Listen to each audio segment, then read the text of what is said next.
Pinning and trapping rules can often be sources of confusion for referees and teams. They can sometimes be more subjective, and it is difficult to categorize every possible type of robot-on-robot interaction.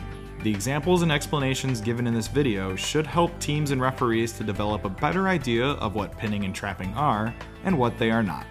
Let's begin with the relevant definitions. Pinning. A robot is considered to be pinning an opposing robot if it is inhibiting the movement of an opponent robot, while the opposing robot is in contact with the foam playing surface and another field element. This is what most people envision when they think of pinning. A robot holding another robot against a field element, such as a wall, and preventing them from getting away.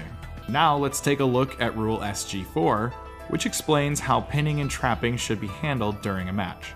A robot cannot pin or trap an opposing robot for more than 5 seconds during the driver-controlled period.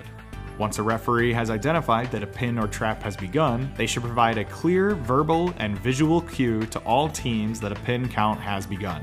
This means that you should use your hand to count, gesture to the pin if possible, and count loudly and clearly. When teams notice a referee counting down a pin, they will usually back off sooner than the full 5 count, and the count effectively ends up acting as a warning to all teams.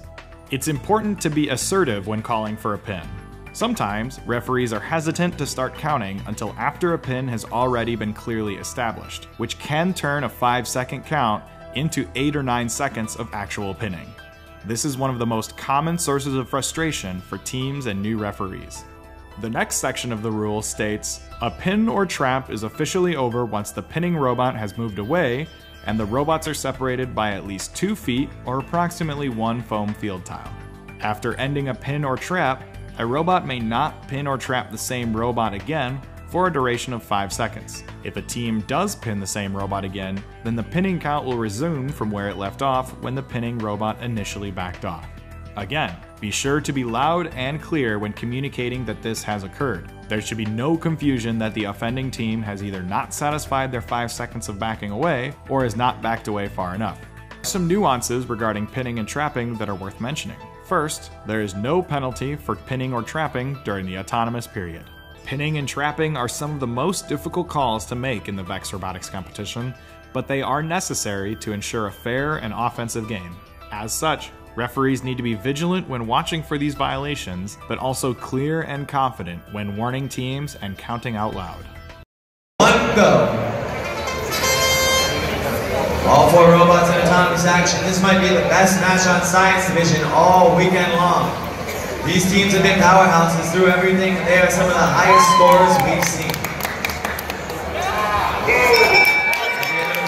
Blue takes the win. 3, 2, 1, go.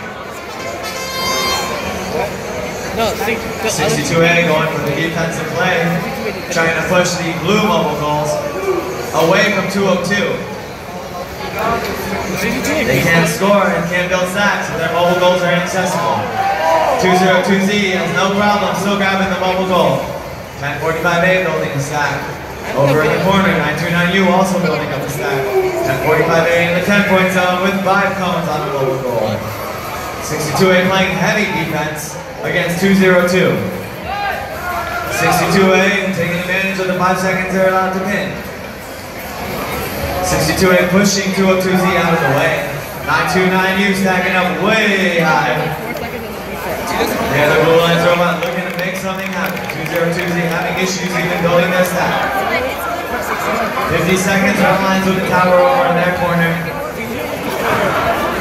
62A might have broken 202Z. 202Z back in action. 62A making sure they cannot pick up the goal. 62A showing what they're made of. Those boys in the San Fernando Valley have it locked. Mobile goal in the 10-point zone. We got a little bit of a tussle and thin field between red and blue. 1045A playing defense. 202 trying to get their stack going. 62A says, no way, Jose. 929U scoring on their stationary goal. 62A playing heavy defense, locking down that 202Z robot. 10 seconds left in this match. 929U stacking them up. 202Z having some issues. Drop their stack. That might be it for this match, but right now, actually